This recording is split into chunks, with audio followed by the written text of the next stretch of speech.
Un hombre murió en el 44 a.C. en Roma después de cambiar el mundo. Tenía 56 años. Se llamaba Julio César. 2000 años más tarde, un hombre murió en California. También había cambiado el mundo. También tenía 56 años. Se llamaba Steve Jobs. De haberse conocido ambos, se hubieran llevado bien. Viajemos en el tiempo para conocer a Julio. La vida de César es el relato de cómo un hijo único varón de una familia venida a menos pudo llegar a lo más alto y dominar uno de los mayores imperios de la humanidad. Cuando comenzó, como Steve, no tenía nada salvo a sí mismo, pero su estrategia, no solo en las batallas o en la política, sino en las relaciones, la comunicación y la vida, era brillante, audaz y vanguardista. Un primer punto de esa estrategia era la lealtad. En tiempos en los que lo normal era la traición y la inestabilidad, César construyó la convicción de que jamás fallaba a los suyos, nunca les abandonaba, nunca les dejaba solos. Otro punto estratégico era su cercanía. Cuando todos los demás generales llamaban a la tropa por el mismo nombre, soldado, él preguntaba siempre el nombre propio de a quién iba a dirigirse, y así le llamaba por su nombre. Decía Cayo, Tito o Mario, ganándose no solo a esa persona, sino a todos los que le escuchaban. Y un arma final, la comunicación. César contaba su plan de acción a todos los centuriones. Eso no era lo normal en la época, pero quería que todos supieran lo que se iba a hacer y cuál era su papel en la estrategia general. Todo el mundo tiene derecho a saber por qué lucha, decía. En cierto modo puede decirse que César fue uno de los primeros storytellers del mundo. No quiso dejar en manos de otros el relato de lo que hacía, y él mismo escribió la historia de su guerra de las Galias, siendo dueño del mensaje que quería contar. Un hombre extraordinario, cuya influencia llega hasta nosotros, porque quizás te vas de vacaciones en julio, el mes que lleva su nombre, porque él, amigos, una de las cosas que creó fue nuestro calendario. Steve Jobs fue también un auténtico César en su campo. Jobs creció en una familia de clase media. Era el único hijo varón.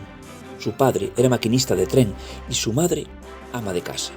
Desarrolló una gran curiosidad, aprendió muchas cosas por el placer de hacerlo, sin que tuvieran ninguna aplicación práctica, y todas esas cosas las utilizó después en sus discursos, porque el mundo esperaba los productos de Apple, pero también esperaba sus discursos de presentación. Eran diferentes, emocionales, motivadores, únicos. ¿Y cómo los hacía únicos? Steve utilizaba siempre un escenario minimalista, sobre el que se movía lentamente pero con una gran seguridad. Era un maestro en crear expectación. Por ejemplo, cuando presentó el MacBook Air, comenzó con una frase: «Hoy hay algo en el aire», y no entró en describir el producto hasta 20 minutos más tarde. Jobs mostraba también un entusiasmo verdadero, una pasión que hay que saber transmitir y que no puede fingirse. Contaba grandes historias, nunca daba cifras sin meterlas en una historia, porque sabía, recordamos historias, no datos. Y siempre había que esperar de él un golpe de efecto. Buscaba un espectáculo final, que es lo que la gente recuerda de los discursos. Presentas un ordenador ligero y pequeño, sácalo de un sobre que has tenido en la mano todo el tiempo. Así hizo con el MacBook en 2008 en San Francisco. Finalmente, Jobs utilizaba su vida en sus discursos. En la famosa intervención de la Universidad de Stanford, contó cómo acudir a un curso de tipografía marcó la creación de los Mac, cómo una empresa tecnológica puede estar basada simplemente en la búsqueda de la belleza. Vender tecnología unida a belleza. ¿Quién sino Jobs hubiera podido lograrlo? Jobs y César se hubieran entendido muy bien. Ambos son maestros de las dos artes, la estrategia y la oratoria. La oratoria y la estrategia.